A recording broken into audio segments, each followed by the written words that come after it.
What if you could remember all your past lives? Not in a dream, but clearly and in detail, like you just lived them yesterday. This might sound like a strange idea, but let's set aside the spiritual angle and approach it from a scientific, neurological, and cognitive perspective.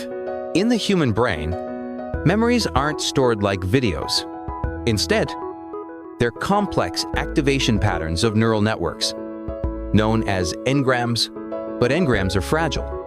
A small trauma, or the passing of time, can erase a chunk of long-term memory. Still, some people seem to be born with superior memory, like remembering past lives, or knowing things they've never been taught. This raises a fascinating question. Could memories exist outside of the brain? This is the basis for models like morphic resonance, which suggests that organisms might communicate information patterns through an invisible field. Think of it like radio waves. You don't store music in the radio, you just pick up the signal from the source. What if memories are like that? Imagine a biological cloud, where every memory that's ever existed is still out there. And you, like a new device, accidentally reconnect. In this case, remembering past lives wouldn't be magic.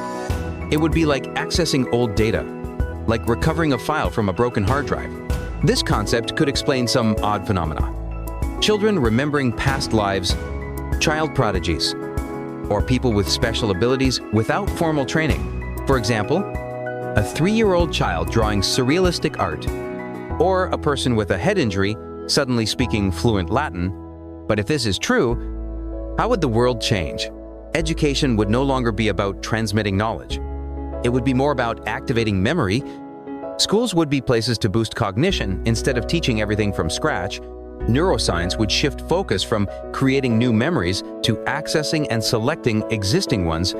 But if you could remember every life you've lived, you'd also remember the painful, embarrassing, and brutal moments. And not just from one version of yourself, but from many versions. Ethical dilemmas would arise. If you remembered committing murder in a past life, would you be judged for it? If you were once Einstein, would you claim to be a genius? Or if you were Hitler, would society watch you for the rest of your life? A deeper question arises: who are you?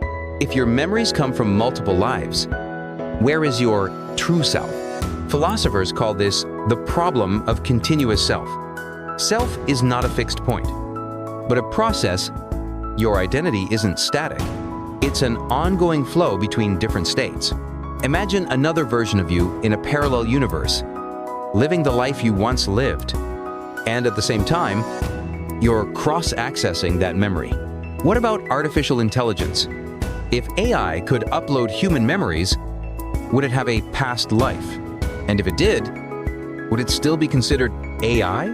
From a technological standpoint, this leads to the concept of uploading consciousness, transferring your essence into digital form to transcend physical death.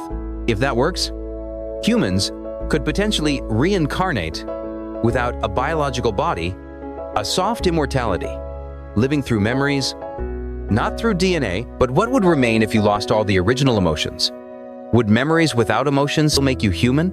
This is where science meets philosophy. Do we live for new experiences? Or do we just replay old memories through a different lens? It's like a song that's constantly being remixed. The same melody, but each version has a unique flavor. If we really are a collection of many past lives, then instead of arguing over who's right, maybe the most reasonable thing to do is understand each other better. You don't need to believe this is true, but if this idea could change how you view yourself, then it already holds scientific value. If you find this hypothesis intriguing, consider subscribing. Who knows? Maybe one day, you'll remember doing this before.